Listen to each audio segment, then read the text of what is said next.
गरुड़ देव के बारे में आप सबने सुना ही है।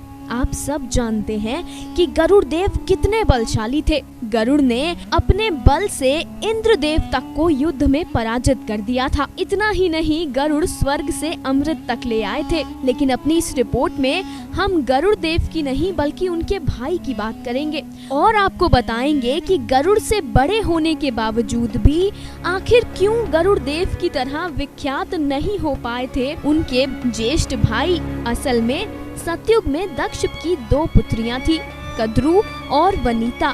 दोनों का ही विवाह दक्ष प्रजापति ने कश्यप ऋषि से किया।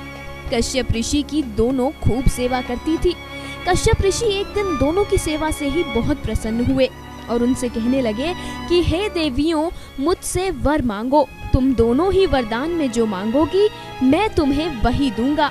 तब कश्यप ऋषि की बात सुनकर कद्रु ने 1 सहस्त्र समान तेजस्वी नाग पुत्रों की मांग की, जबकि वनिता ने कहा कि कद्रु के पुत्रों से श्रेष्ठ और पराक्रमी मुझे केवल 2 ही पुत्रों का वरदान दीजिए। उसी समय कश्यप ऋषि ने वरदान अनुसार कद्रु को 1 सहस्त्र और वनिता को 2 अंडे दिए। कद्रु ने उन अंडों से 1000 नाग उत्पन्न किए, जबकि वनिता के दोनों ही अंडे अब तक नहीं फूटे थे। वनिता उतावली हो गई और उसने खुद ही अपने 1 अंडे को फोड़ डाला। उस अंडे में से एक पुत्र निकला जिसका नाम अरुण हुआ।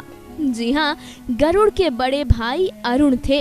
अपनी माँ वनिता की एक गलती का अरुण देव को बड़ा हर्जाना देना पड़ा था। वनिता ने उतावली होकर अपने अंडे को पहले फोड़ तो दिया, लेकिन उस अंडे में बालक पूरे तरीके से विकसित नहीं हो पाया था। लिहाजा अरुण देव अपने भाई गरुड़ के जितने ताकतवर नहीं हो पाए। अंडे से बाहर आकर अरुण ने अपनी माँ वनिता को उनकी इस गलती के लिए श्राप भी दिया। अरुण देव ने कहा कि तुमने जिस कद्रु से मुकाबला करने के लिए अपने अंडे को पहले ही फोड़ डाला, तुम आने वाले समय में उसी की ही दासी बनोगी। अब आपके जहन में ये सवाल आ रहा होगा कि अरुण देव का बाद में क्या हुआ। महाभारत के अनुसार वो अपनी माँ से लड़ झगड़कर उनसे निराश होकर वहाँ से चले गए थे और बाद में अरुण देव भगवान सूर्य के सारथी बने थे। जी हाँ, भगवान सूर्य के रथ को चलाते हुए आपको जो नजर आता है वो गरुड़ के बड़े भाई अरुण ही है। गरुड़ जहाँ विष्णु के सेवक हुए तो उनके बड़े भाई अरुण देव सूर्य के सेवक हुए।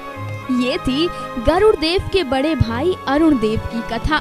उम्मीद करते हैं कि आपको हमारी ये कथा पसंद आई होगी।